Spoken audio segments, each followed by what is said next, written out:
Welcome back, everyone. Today is Thursday, February the 23rd. I'm Ryan Hill. John Galantis. You're listening to Clearview Today with Dr. Shah, the daily show that engages mind and heart for the gospel of Jesus Christ.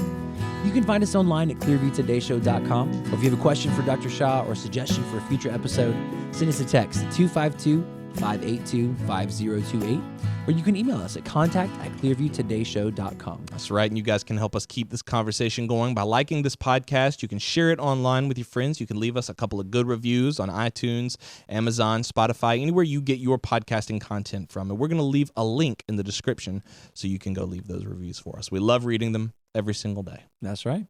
You ready for the verse of the day? I am. You want to read it? I would love to. Yeah, verse of the day today comes from 1 Corinthians chapter 10, verse 31.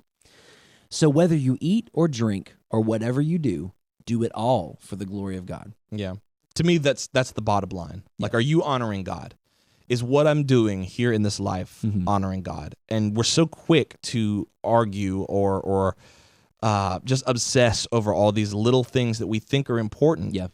When others, they're not sharing our enthusiasm. It's not that they're not passionate about those things, but that's just a sign of insecurity. You know what I mean? I'm fixating on this one little thing rather than is what I'm doing honoring God. Well, it shows that you have a wrong perspective. I mean, if you are focused on this thing and this thing matters to you, well, big picture, is this bringing glory to God? Is this drawing people to the kingdom of God? And if it's not, then you need to adjust your perspective. Yeah, it's just about this, like even this radio show. We're doing what we're doing in a commitment to honor the Lord, not because others approve of it or others like it or others want to hear. Like, that's great, and we want that. But our impact is, number one, to honor the Lord, and number two, our purpose is to honor the Lord and then to impact people. Right. Yeah. I have a question sent in from a user. Okay. This is James P. You're in a warehouse surrounded by a zombie horde. Oh, you hate to hear it. Yeah, I know. That's a bad spot. That's a bad day. You have 4 hours to survive. What 3 fictional characters do you choose to defend you? I think they can be from any franchise, any... Just fictional. Just fictional characters, yeah. Okay. You have 4 hours, 3 fictional characters. You have 4 hours to survive. Just survive the onslaught, not kill all the zombies, just I think for 4 hours. I think you have to just live for 4 hours. Or try to escape, I guess. I don't know. Okay. Like, for me, I'm going Thanos, Darth... With or without Infinity Stones? I'm gonna say maybe with half of them. Let's say because with Infinity Stones is kind of cheating. Let's say he's got power. Space is cheating. I'd say power, time, and mind. He's got 3 stones. Okay. I'd say actually let's make it fair. Just power. He's just got the power. Okay, so he's just a powerhouse. Yeah, because I don't want to just teleport away. That's kind of cheating. True. I'd say he's just got the power stone. Okay. Darth Vader. Okay. And Gandalf. I think those are my 3. All right. I think my 3 would be I'm going to go Colossus from the X-Men. Okay, yeah. Metal skin. Yeah, like if he needs to run interference, the zombies aren't going to be able to bite him. Right. I'm going to go Invisible Woman from the Fantastic Four. Okay. Shields, force fields, right. Or invisibility. Cute. I mean, that's stealth if we need to make a quick getaway. Right. Can she make you invisible? Yes. Okay. Yeah, she can extend invisibility to like a field. Okay. And I'm gonna go. I'll keep it all Marvel. I'm gonna go Doctor Strange. All Marvel. Magic user. Yeah. I'll say he doesn't have the sling ring, so we can't teleport away. Yeah. Yeah, I think from the way he phrased it, you're in the warehouse. Right. Like, you've just got to survive in that warehouse for 4 hours. But Doctor Strange, I mean, we've got offense and we've got, some utility if we need to rewind time. And I think he can probably portal some other zombies away. Like, I mean, I think the zombie horde is just gonna keep coming. Yeah. You just got to survive for 4 hours. See, I feel like Vader's got the Force. He's gonna keep the zombies away. Gandalf can pretty much do anything. Gandalf's powers are never really defined. Yeah, he's just sort of like, if you can imagine it, he can make it happen. He can do it. Yeah, whatever the story calls for, he's going to make happen. Right. And then Thanos is just kind of the tank. That's a fun question though. Yeah. David, what you got any thoughts on that? 4 hours to survive, 3 fictional characters. I would probably choose Ben 10. Who? Okay. Ben right, 10 I from can see that. Cartoon Network. He's the kid with the watch that can transform into different aliens. Yeah. I'm going to look him up. Ben 10. He has a bunch of different aliens he can transform into. Right. I would choose... Oh, yeah, I know who that is. Yeah. General Stonewall Jackson. Fictional. From the Civil War? From the Civil War. They're fictional characters. Why though. would you choose him? He's just a guy with a gun. The You Civil don't War is get a piece of fiction.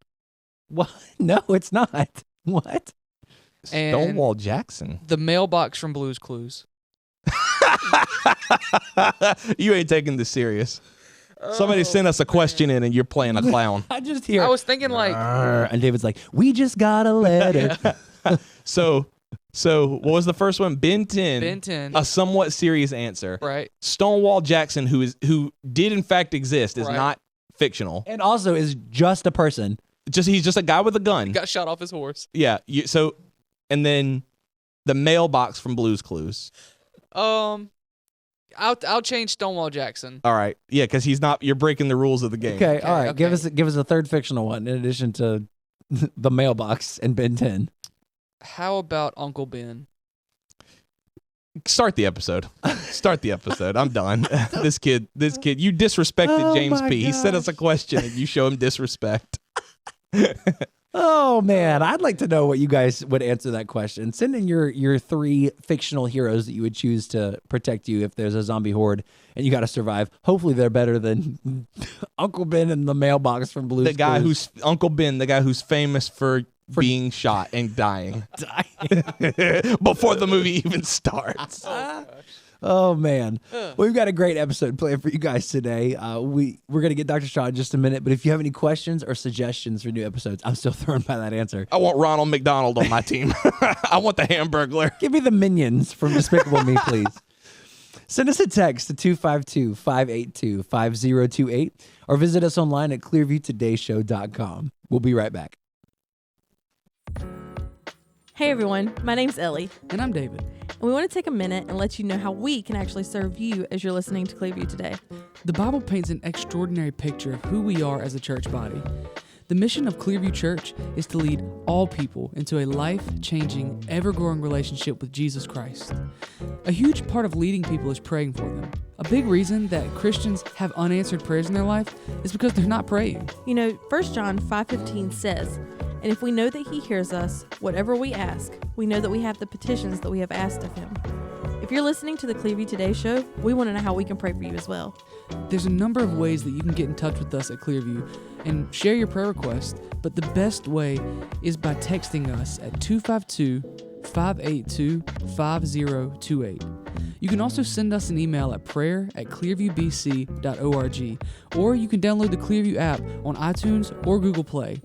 You know, on that app, there's a dedicated prayer wall that helps us to get to know what's going on in your life, how we can pray for you, and how we can take any necessary steps to get you moving in the right direction.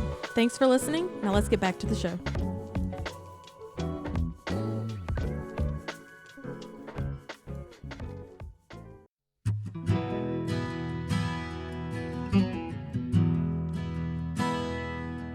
Welcome back to Clearview Today with Dr. Abadan Shah, the daily show that engages mind and heart for the gospel of Jesus Christ. You can visit us online at clearviewtodayshow.com, or if you have any questions or suggestions for future episodes, send us a text at 252-582-5028. Dr. Shah, welcome to the studio today. How are you doing today? I'm doing very well. What day is it? Today is Thursday. Thursday. Okay, almost the week's over. Almost. We're getting close. We're getting close to the weekend. We want to thank you guys for sticking with us throughout the week. If this is your first time ever visiting the show, welcome. Dr. Abadan Shah is a PhD in New Testament textual criticism, professor at Carolina University, author, full-time pastor, and the host of today's episode. You can find all his work online. That's on his website at abadanshah.com. That's right. And speaking of all of his work, I'm really excited about today's episode. Yeah, today was a good I'm one. really looking forward to it because we're talking about something that we haven't really discussed on the show before, but something that is so helpful, so impactful for us and for really all of our listeners, all of our viewers. You recently gave a talk that I think everyone in the world needs to hear, first of all. But you were talking about the different generations, specifically about like millennials and Gen Z, where we are, where we're headed. Do you want to kind of give just kind of a preview of what we're going to talk about, what led to this discussion, and Yeah, absolutely. how we ended up here? Absolutely. Well, I was at a meeting at a chamber education focus group, okay? And we were talking about, the state of education in our country, where our young people are, and how we can help them become ready for the employment, occupation, career goals, and all that. And I made a statement there. I said, the generation today, we're talking about Generation Z, is under so much pressure. They're told all the time that the world is full of problems, and it is their job to solve these problems. And if they don't solve the problem or these problems, then they are the problem. Yep. So imagine living with that kind of a pressure. Now, I'm not saying every teenager or every Gen Z is actively all the time living in that zone, but overall, that is how they are, having to deal with life. Yeah. And much of that comes from screen time. Much of that comes from, just being bombarded with this information that keeps coming at them. All the problems keep coming, all the craziness keeps coming, and then all the activism keeps coming. These subtle and not so subtle messages about how they need to make a difference and how they need to fight against this and fight against that. That it is overwhelming. Yeah. It is tiring. It's exhausting. Yeah. And then if they don't buy in, and if they don't put on the garb of this fighter, this activist, then they are the problem. That they have compromised, or they are no good, or they are not going to be successful in the world that is coming up, or they don't fit among their peers. So much pressure being put upon them. And so I made that statement, and the chamber president, she's turned to me. She said, "Would you mind leading some group on that? Like talk about it?" I said, "Sure, if you want me to." I said, "I've done similar things before, but I'll be glad to." And so today was the day we actually held that seminar here, and I led it for about an hour, and we had close to 40, 45, 50 people there, and there were business leaders there. There were school leaders there, public school. There were, of course, chamber president, all her staff was there, but it was very eye-opening. It was great. People really enjoyed it, and there was a lot of laughter. Yeah. Kind of like that, oh me laughter. Yeah.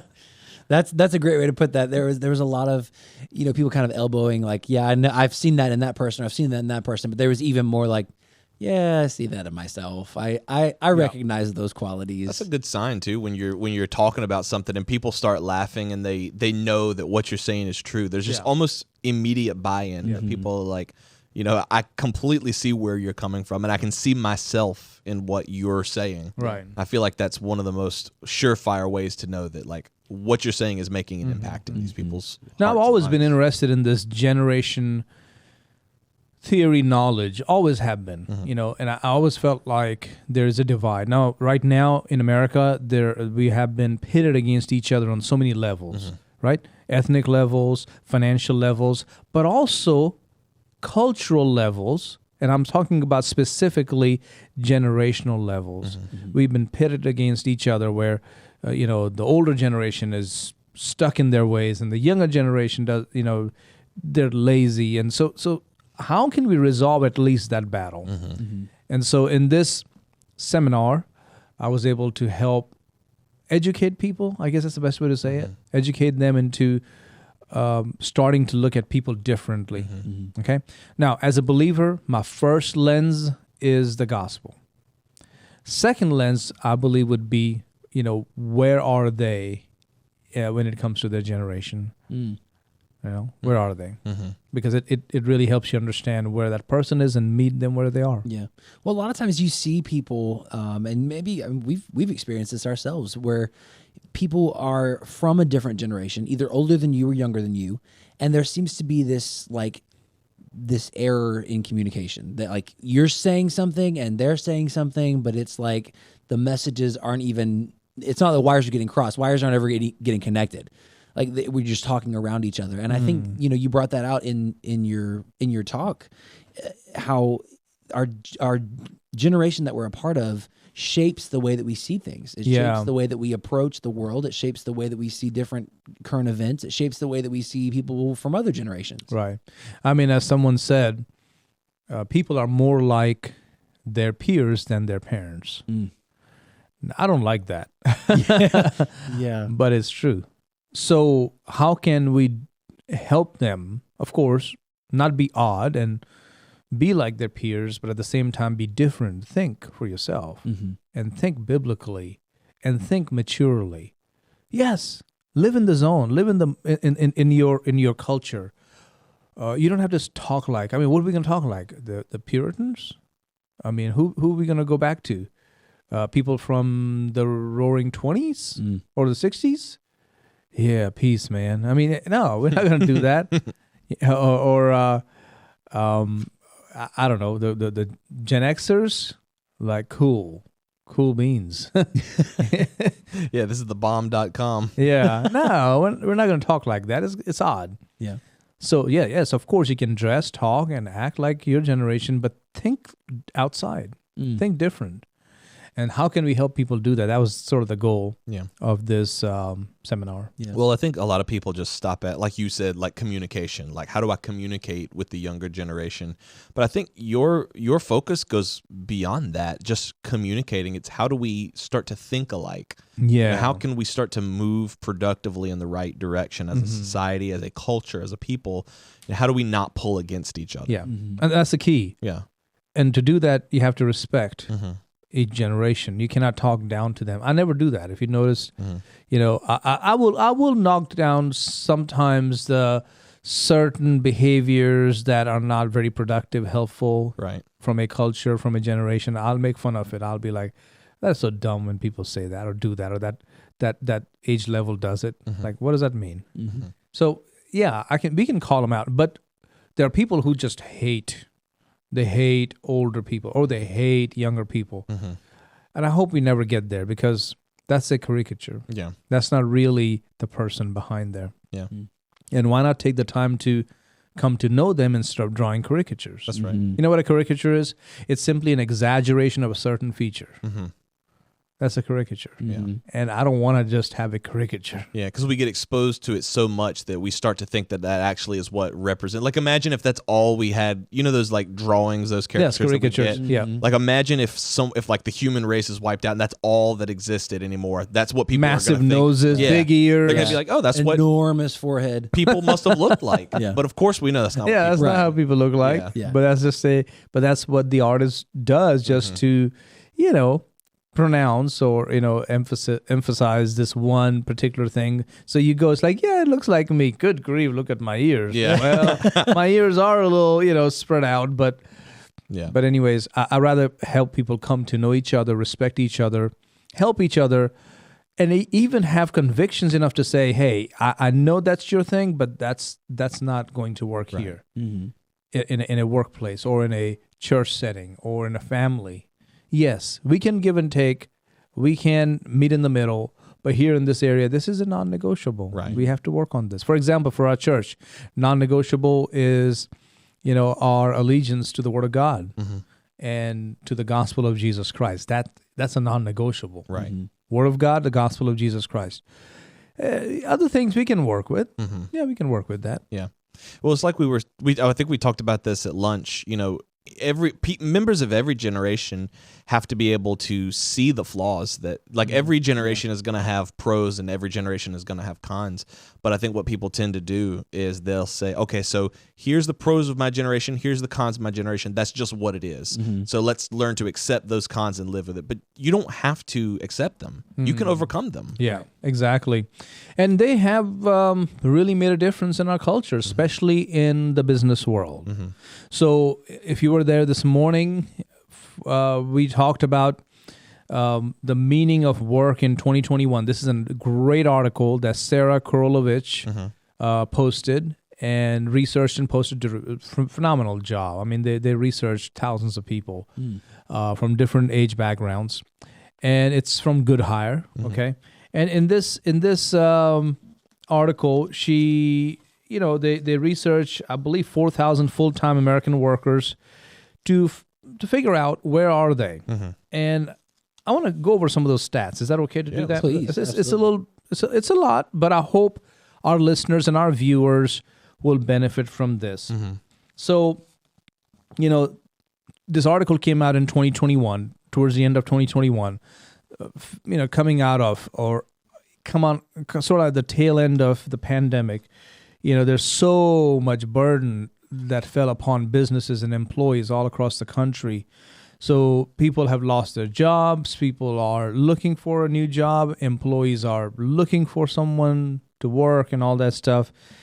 And so remote work, increased autonomy and flexibility and layoffs and decreases in pay have really put a pressure on businesses everywhere.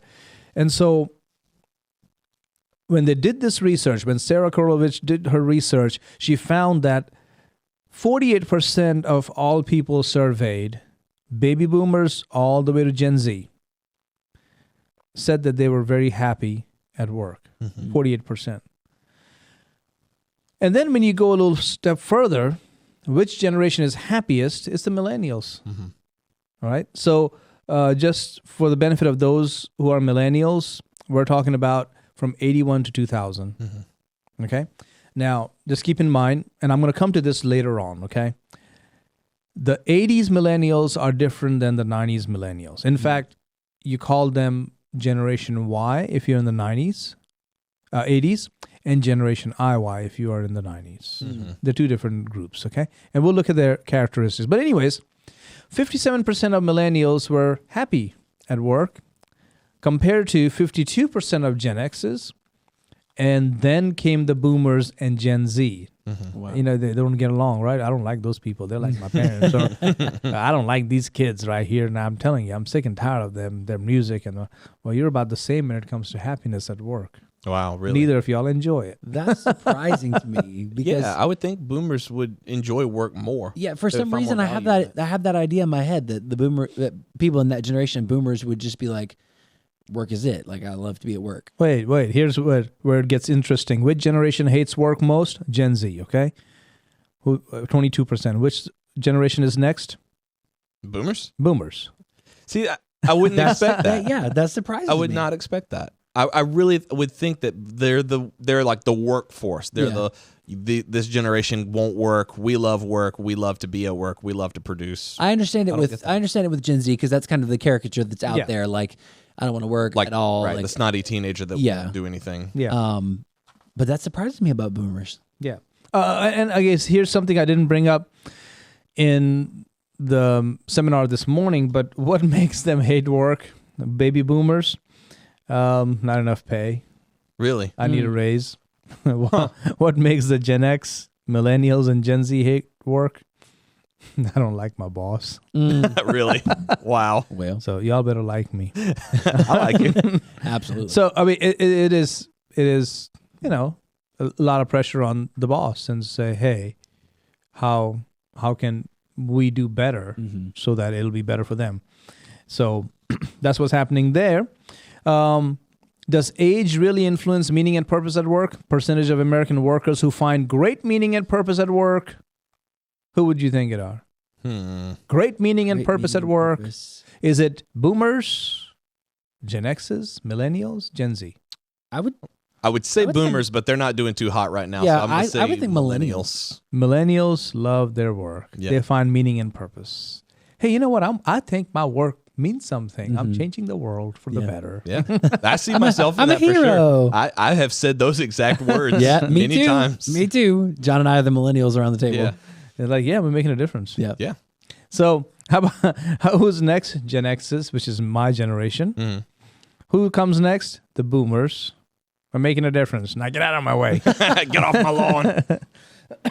Mind your own business. I got a couple of years to retire. Don't bother me. Find someone else. Gen Z is the last one. This is not bringing me any. It's pointless. We're not making a difference. Can I have a juice? Yeah. The juice. What does work-life balance mean to people from different generations? Well, percentage of people or American workers who are not completely satisfied with their work-life balance. Who would you think would be the least satisfied with their work-life balance? I would say probably Gen Z. You're right. Oh, is it? I was going to say boomers. No, they're next. They're next. I was going to say they're not having Gen a great Z, but day. boomers are Maybe not far behind. maybe we'll go. For Gen Z are 69%. And then 69% dissatisfied? dissatisfied. And then boomers are 63%, Gen X 55, millennials 48. Is it 69% of Gen Z that were surveyed, or 69%? Oh, it has to be that because it Yeah, can't so be. they're just not Yeah, I got you. happy out of that. Those who were surveyed. I got you. So on the then kind of moving along here, when it comes to what are they willing to give up, right? What are they willing to forfeit for improved work-life balance? Guess what Boomer said? You can take away my promotions and career and advancement opportunities. I'll just stay where I'm at. I'm fine. I got a couple years to retire anyways. That's fine as long as I can have my time off. Yeah. Millennials and Gen X, you can take away some of my salary. That's fine. I'm okay. If you don't pay me that much, it's not about the money anyways. How about Gen Z? You can take away my paid time off. Yeah, I guess that makes sense. It's like, huh? Okay. Sure. All right. So, how strong is the American workforce desire for a 4-day work week? How strong is it? Well, I bet it's a lot stronger now. yeah, 83% of them are wanting a 4-day work week. Wow. 83%. Who are the top? The me generation. Oh, that's me? That's us. Millennials. You like to work only 4 days What about me? so you can go see places, Oh. sit in the park, Yeah. play ultimate frisbee. I'm just kidding. I don't know what. Get my Contemplate the meaning behind your work. Get my Game Boy outside of Color work. out. Yeah. Watch Game your Boy kids. Color, godly. Yeah. Lay on the lawn reading some Kindle book. There you go. Yeah. Have a picnic. Yeah, and just enjoy life. And then comes the Gen X's. Yeah, man. Keep it real. 86%. Then follow the boomers. Then follow the Gen Zs. They're last. Gen Zs are the least that would want a 4-day work week? Yeah, because and it's not that much behind. It's only 76%. But still, they want engagement. They want connection. So yeah, we want to be behind a screen. We want to be just left alone. But at the same time, we do want to come and connect. Yeah. How many American workers are completely happy with their pay? Happy. Happy, happy, joy, joy. How many American workers are completely happy with their pay? When like which group would come up to the top? That are the happiest? I'd probably say millennials. Millennials. Yeah. Yeah, isn't that weird? Yeah. 47%. Then follows the Gen X's 42. Then follow the Gen Z. Boomers are just unhappy people. Yeah. Like, I don't know. Just Gotta- cantankerous. Yeah. Just curmudgeonly. Like, Get out of my way. Are employees leaving for higher pay? Employees leaving for higher pay or due to unhappiness? Guess what? 46% of the millennials are leaving for higher pay, or they're just leaving. Let's just put it that way. They're leaving. The number one reason is higher pay. The number two is remote work. The number three is career advancement. Interesting. So they're the happiest about their work, but they're the But they will- least loyal to their work. Yeah. They're the ones that don't care that much I about love money. it. Love every bit of it. Yeah. And I'm And leaving. I'm gone. I really do not care about money, but I will leave for more. I love it all the way out the door. Yeah. I mean, what do you do with that? It's kind of today when I said that in the group, they were like, "Oh, so true." Mm-hmm. They were all just amazed that whoever did this research really brought out what people are facing. It's like, Yeah. I thought everything was fine. Yeah. Like, I don't know. Yeah. So we have to now learn to understand one another. Don't take things at face value, but find ways to have that engagement, that conversation, the reinforcement, so people can understand. Is like, hey, what you're doing is making a difference. Right. And yes, be a millennial, but you want to be successful for life, as we talked about today at lunch. Be willing to step out of your lane and look and watch the tracks, and you'll realize, oh yeah, this lane is good. That's true. Because if you don't do that, if you stay in your lane, it'll seem like, you know what, I'm so good, so happy, such a blessing to everybody. I can beat that anywhere. And then you go and go, oh, maybe it wasn't that way. Yeah. Well, too late now. Then comes the Gen X's, then follow Gen Z. Boomers are like, I got a couple of years left. I'm not leaving. Don't bother me. I'm not going good. anywhere. I'm just I just staying want here. to retire and go to the beach. They do love the beach. They love the beach, right? They do, Mama. I know you love the beach. So there's a problem. We have a problem, and we need to fix it. And I'm hoping that this series that we're talking about is going to help people understand the differences between the various generations, how to build a bridge, how to help various generations work together, and especially how to help Gen Z. Mm-hmm. They're looking to us, and it's easy to write them off. It's easy to ignore them, but we do that at our own peril. So how can we fix that problem? This is all part of this entire series. Hopefully we can cover more in the next show. That's right. I'm excited about it. I wish we could continue the conversation today, but tune back in tomorrow, same time, same station, wherever you're listening or watching. We want to continue this conversation about Gen Z, about the different generations and how we can interact in a way that is mutually beneficial across the board. If you guys enjoyed today's topic or you have any questions or suggestions for future topics, send us a text at 252-582-5028. You can also find us online at clearviewtodayshow.com. And don't forget, you can support us financially on that same website. Every gift that you give goes not only to building up this radio show, but countless other ministries for the kingdom of God. That's right. I got a question here from Linda B. I think she's written in before, Linda B. Oh, perfect. What sermon series do you have on the horizon? Oh, wow. Glad Great you asked, question. Linda. You just heard it, Linda. We're going to be doing a series on these generations. Mm-hmm. Again, it's going to come from the Bible. Mm-hmm. All right. So it's not just going to be some topical stuff. It's going to come from the Bible. It's going to be expository. But at the same time, we're going to help people, whether it's in your family settings or workplace or school or colleges. How can these various generations work together? Mm-hmm. Right? We can't continue this way where we are divided, especially along generational lines. So it begins by understanding, it begins by education, awareness, respect, appreciation, and hopefully we can do that. And so that series is coming up in March. Mm-hmm. You don't want to miss that. That's right. That's right. Stay tuned for more. We love you guys. We'll see you tomorrow on Clearview Today.